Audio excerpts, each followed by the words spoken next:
Today, we convene to assess our nation's security situation and review our operational strategies to address emerging critical internal security issues in our country. Apart from the threats of terrorism, banditry, oil theft, armed robbery, and kidnapping, which we are currently combating along with other security agencies, the spate of vandalism and theft of public assets is of grave concern and demands our urgent attention at this critical time in our nation's checkered history. We will also seize this opportunity to deliberate on our preparedness for the launch of the Nigerian Police Green Initiative later this week. As part of the global community, we are currently beset by our own share of complex and multifaceted security challenges. However, I must remind us again that the Nigerian police as an institution must be undoubted and unrelenting in confronting these challenges, thereby providing a reasonably safe haven for our people across the land. It is gratifying to note that the strategies deployed and duly executed by our officers and their undiluted passion and commitment have yielded significant results across the length and breadth of our nation. Undoubtedly, the results achieved by our men and officers within the past month have accentuated the stability of the internal security order of the country. This is clearly evidenced by the steady decline of crime rates over the past few months. A review of the monthly major crimes returns table revealed a significantly positive outlook.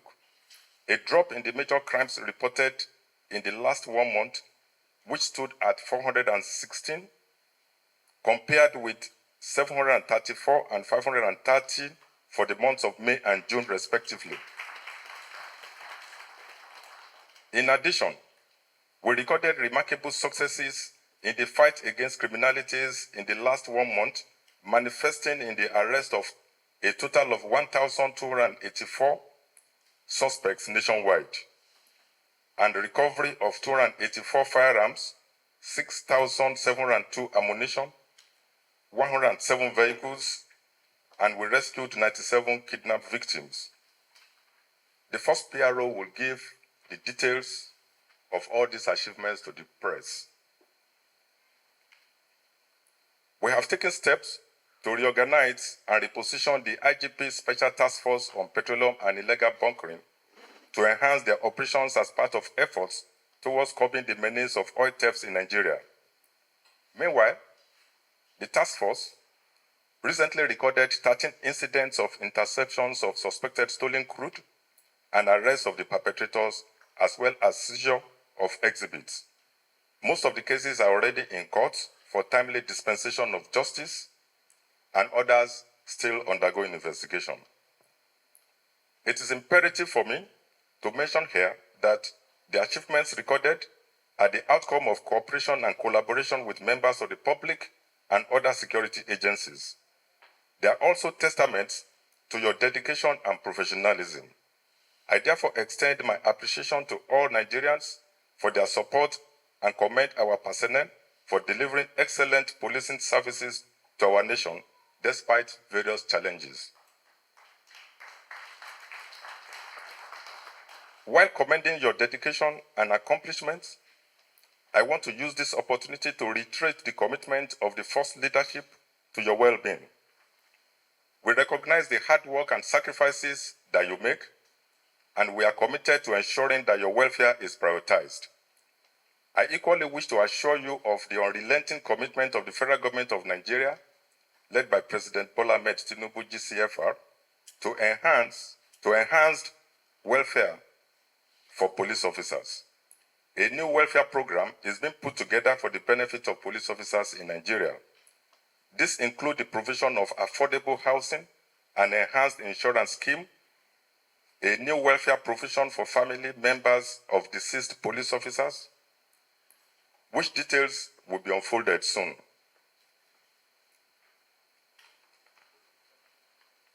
At this juncture, I want to take our attention to the issue of pervasive vandalism and theft of public properties and components of critical public infrastructure, such as manhole covers, rail lines, and public lights, with its devastating negative consequences on national development. Pipeline vandalism, in particular, has resulted in significant economic losses, environmental degradation, and loss of lives.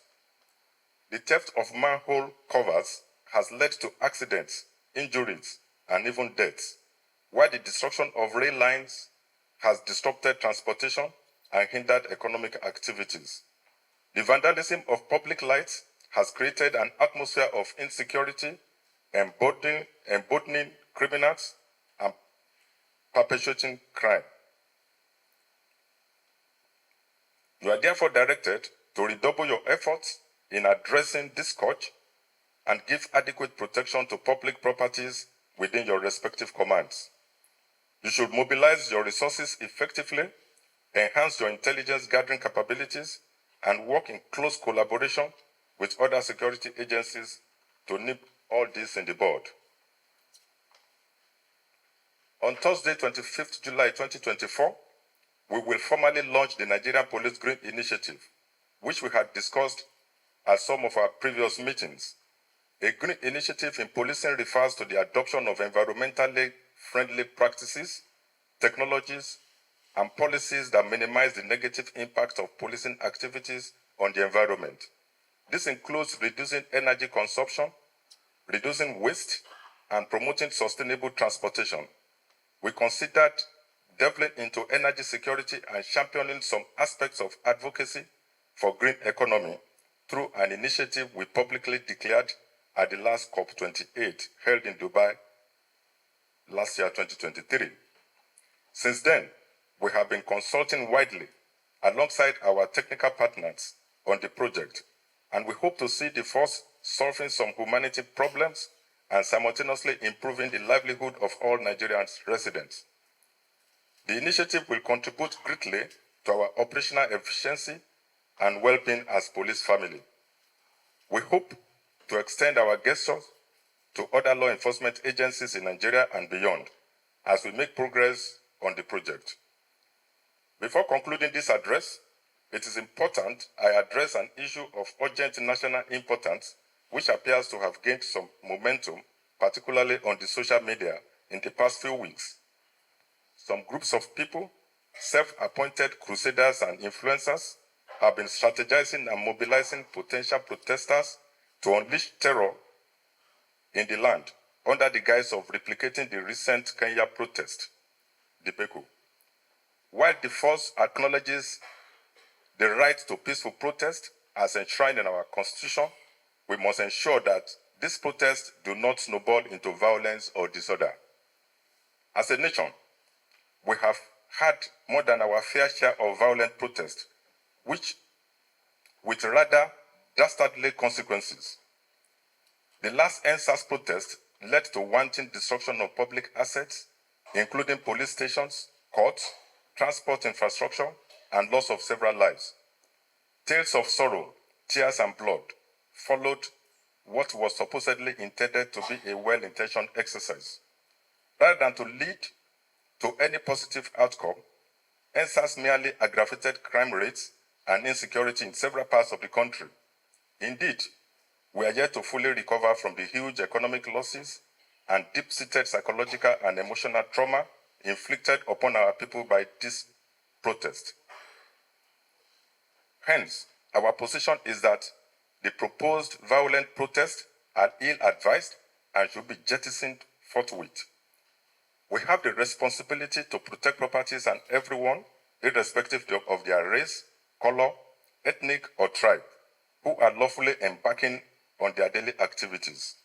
We will therefore not sit back and fold our arms to watch violent extremists unleash violence on our peaceful communities, or destroy any of our national critical infrastructures and assets again.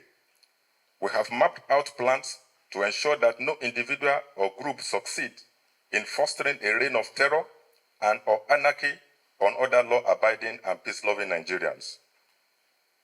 Consequently, I want to seize this opportunity to clearly sound a note of serious warning to hoodlums who might want to take laws into their hands in the name of protest, to have a rethink, as we will not fold our arms and allow our beloved country to be set on fire. Our duty is to protect lives and properties of citizens, and this we are committed to discharging professionally. We will, however, continue to protect the rights of citizens to peaceful protest as we have always done in the past.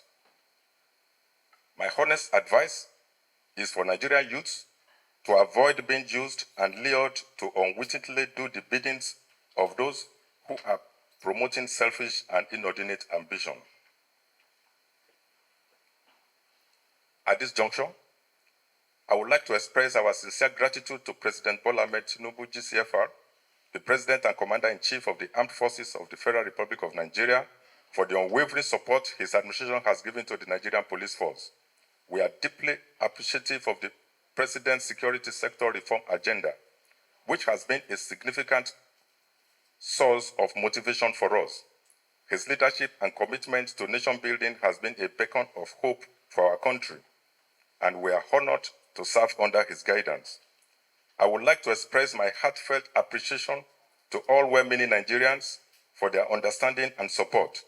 I also commend the personnel of the Nigerian police force across all ranks for their dedication to our shared policing vision and their tireless efforts at implementing strategies to restore internal security.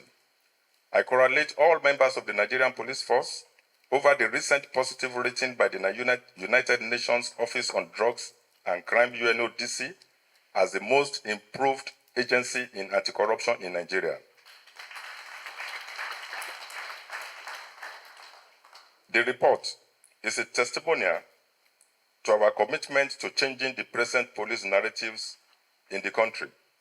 I urge you all to show more commitment to upholding the highest standard of integrity and public trust in the discharge of your duties.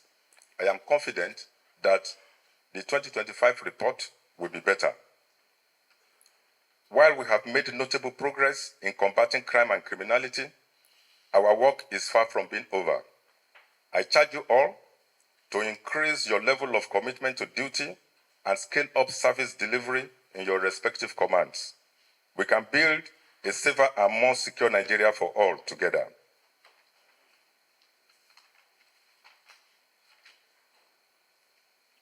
Ladies and gentlemen, we cannot overemphasize the fact that peace and security are relations which must be harbored by all and sundry.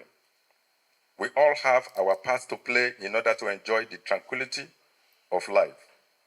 Let me use this medium to appeal to the media practitioners to kindly ensure that they do not heat up the polity with their reportage. As the guardians of peace, the protectors of the innocent, and the defenders of justice, it is our duty to serve the nation with unwavering commitment, undisputable fairness, and unrelenting diligence. Let us work together harmoniously to overcome the challenges bedeviling our beloved country. Together, we can navigate these challenging times and emerge stronger and more resilient. Thank you, and may Almighty God continue to strengthen you all as you sacrifice for the protection and advancement of the peace and security of our dear nation. God bless you all.